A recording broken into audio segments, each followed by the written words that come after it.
Muadh bin ജബൽ റളിയല്ലാഹു അൻഹു 30-ാമത്തെ വയസ്സിൽ ഇസ്ലാമിലേക്ക് വന്ന് 35-ാമത്തെ വയസ്സിൽ ഈ ലോകം ഇവിടെ പറഞ്ഞൊരു സഹാബിയാണ്. എന്താ ആ സഹാബിയെ കുറിച്ച് നബി സല്ലല്ലാഹു അലൈഹി വസല്ലം പറഞ്ഞത്? ഈ ഉമ്മത്തിൻ്റെ പണ്ഡിതനാണ് മുആദ് ബിൻ ജബൽ റളിയല്ലാഹു അൻഹു. 5 കൊല്ലം കൊണ്ടാണ് ആ ഒരു സ്ഥാനം നേടിയെടുത്തത്. യമനിലേക്ക് പറഞ്ഞേക്കുമ്പോൾ നബി സല്ലല്ലാഹു അലൈഹി വസല്ലം മരുഭൂമിയാണല്ലോ, യമൻ്റെ ഭാഗത്തേക്ക് നടന്നു പോകുമ്പോൾ മുആദ് ബിൻ ജബൽ റളിയല്ലാഹു അൻഹുവിനെ മായുന്നത് വരെ നോക്കി റസൂലുള്ളാഹി സ്വല്ലല്ലാഹു അലൈഹി വസല്ലം. എങ്ങനെ നടന്ന് പോയി അങ്ങനെ കുറേ ദൂരം ചെയ്യുമ്പോൾ നമ്മൾ ആ ഒട്ടകവും അതുപോലെ തന്നെ ആ സംഘവും മറിഞ്ഞു പോകുമല്ലോ കണ്ണിൽ നിന്ന്. അതുവരെ നബി സല്ലല്ലാഹു അലൈഹി വസല്ലം നിന്നിരുത്താൻ കഴിഞ്ഞിട്ടില്ല.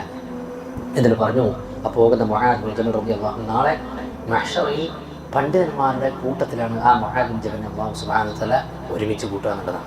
നോക്കണം, നിങ്ങൾ യുവാവാണ്, 35 വയസ്സെന്ന് പറഞ്ഞാൽ യുവാവാണ്. ഫതൻ യദ്കുറു ലഹു യുഖാലു ലഹു ഇബ്രാഹിം നബി അലൈഹി സ്വലാത്തു വസ്സലാമിനെ തീയിലിടുന്ന സമയത്ത് ഇബ്രാഹിം നബി അലൈഹി സ്വലാത്തു വസ്സലാം യുവാവാണ്. അസ്ഹാബുൽ കഹ്ഫ്, സൂറത്തുൽ കഹ്ഫിൽ നമ്മൾ വിശദീകരിക്കുന്ന 7ഓളം ആൾക്കാർ അവരെന്താണ്? അവർ യുവാക്കളാണ്. യുവത്വത്തിൽ നിങ്ങൾ ദീന മുറുകെ പിടിക്കുക എന്ന് പറഞ്ഞാൽ അള്ളാഹുവിൻ്റെ അടുക്കൽ ഇത്രയും സ്ഥാനം കിട്ടുന്ന വേറൊന്നില്ല. കാരണം യുവത്വത്തിൽ എല്ലാം ചെയ്യാൻ പറ്റുന്നൊരു സമയം, എന്ത് തമാഴത്തിനും ചെയ്യാൻ പറ്റുന്ന സമയത്ത് എല്ലാം ഒതുക്കി പിടിച്ച് അള്ളാഹുവിന് കീഴൊതുങ്ങി ജീവിക്കുക എന്നുള്ളത് ഭയങ്കര പവർഫുള്ളായ ഒരു സംഗതിയാണ്. അങ്ങനത്തെ കുട്ടികൾ അള്ളാഹുവിന് സത്യമായിട്ടൊരു കാര്യം ചോദിച്ചാൽ അന്നത്തെ കൊടുക്കും. ചരിത്രം സാക്ഷിയാണ്. നമ്മൾ കുറേ എല്ലാ കാര്യങ്ങളും ചെയ്ത് എല്ലാ തമാഴത്തിനും കളിച്ച് പ്രായമാകുമ്പോൾ നമ്മൾ തോമ ചെയ്ത് നമ്മൾ മടങ്ങി അള്ളാഹു തആല സ്വീകരിക്കും, സംശയമൊന്നുമില്ല.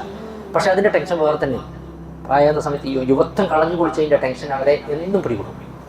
അങ്ങനത്തെ എത്ര പ്രായമുള്ളവർ നമുക്ക് പറയുന്നത് നമ്മുടെ യുവത്വം പോയി. എനിക്കെന്നെ ഇപ്പോൾ സാറൂനൊക്കെ ഇരുന്ന് ഖുർആൻ സമയത്ത് ആ പ്രായത്തിൽ നമുക്ക് ഓരോ പറ്റിയിട്ടുണ്ട്. നമ്മൾ ആ സമയത്ത് കളിച്ചും തിരിച്ചും പറഞ്ഞ് കളിക്കും. ഇപ്പോൾ 14 വയസ്സ് 20 വയസ്സിലൊക്കെ ഖുർആൻ മനഃപ്പാടമാക്കി അങ്ങേ അറ്റത്തെത്തുന്ന കുട്ടികളെ കാണുമ്പോൾ നമുക്കൊരു വിഷമമുണ്ട്. റബ്ബേ, നമുക്ക് ആ പ്രായത്തിൽ എത്തിപ്പിടിക്കാൻ പറ്റിയില്ലല്ലോ എന്നുള്ള ടെൻഷൻ. ആ ടെൻഷൻ ഒരിക്കലും പോകില്ല. അതുകൊണ്ട് യുവാക്കളോട് പറയാനുള്ളത് എന്നും ദീൻ മുറുകെ പിടിച്ച് നടക്കുക. അത് നബി സല്ലല്ലാഹു അലൈഹി വസല്ലം പറഞ്ഞില്ല, ചില സമയം നീങ്ങി കിട്ടാൻ കയ്യിൽ തീ കട്ട പിടിച്ച പോലെ ഉണ്ടാവും, ആ അനുഭവം ഉണ്ടാവും. പക്ഷെ അതിനൊക്കെ നല്ല പ്രതിഫലമുണ്ട്. എത്ര സഹോദരന്മാരെ തന്ന വയസ്സുകളെത്തിന് നമുക്ക് മാ ബൈന 60 വയസ്സുകൾ 60-ന്റെയും 70-ന്റെയും ഇടയിലല്ലേ നമ്മളിവിടെ ജീവിച്ചു പോകുന്നു. അതിൻ്റെ അപ്പുറം ആർക്കാണ് കൂടുതൽ കിട്ടുന്ന സഹോദരന്മാരെ? വളരെ അപൂർവമല്ലേ. മരണങ്ങൾ കൂടുന്ന സമയമില്ല. എന്താ സുബ്ഹാനല്ലാഹ്, നബി സല്ലല്ലാഹു അലൈഹി വസല്ലം ചോദിച്ചു, അതായത് ഒരു കാലം വരാണ്ട് നിങ്ങൾക്ക്, ആ കാലം വന്നാൽ നിങ്ങൾ കണ്ടമാനം അമലുകൾ ചെയ്ത് മുന്നോട്ട് പോകണമെന്നാണ് നബി സല്ലല്ലാഹു അലൈഹി വസല്ലം പറഞ്ഞത്. അന്ന് അയ്യാമുൽ ഹർജ് എന്ന് പറഞ്ഞാൽ കൊല്ലം നടക്കും. കൊന്ന വ്യക്തിക്ക് അറിയില്ല ഞാൻ എന്തിനാ അവനെ കൊന്നത്, കൊല്ലപ്പെട്ട ആൾക്കാർക്ക് അറിയില്ല ഞാൻ എന്തിനാ കൊന്നത് അല്ലേ. കൊട്ടേഷൻ സംഘം ഒരാൾ കാണിച്ചു കൊടുക്കും, അവനെ തട്ടി എന്ന് പറഞ്ഞാൽ തട്ടിയോട് ചോദിക്കും എന്ത് തട്ടിനാ, പൈസ ഒന്നും ഞാൻ തട്ടി, അതൊന്നും നോക്കറിയില്ല. നോക്കണം നിങ്ങൾ, അവർ കാലായത്. ഈ സമയത്ത് നമുക്ക് ഇസ്തിഖാമ വളരെ അത്യാവശ്യം.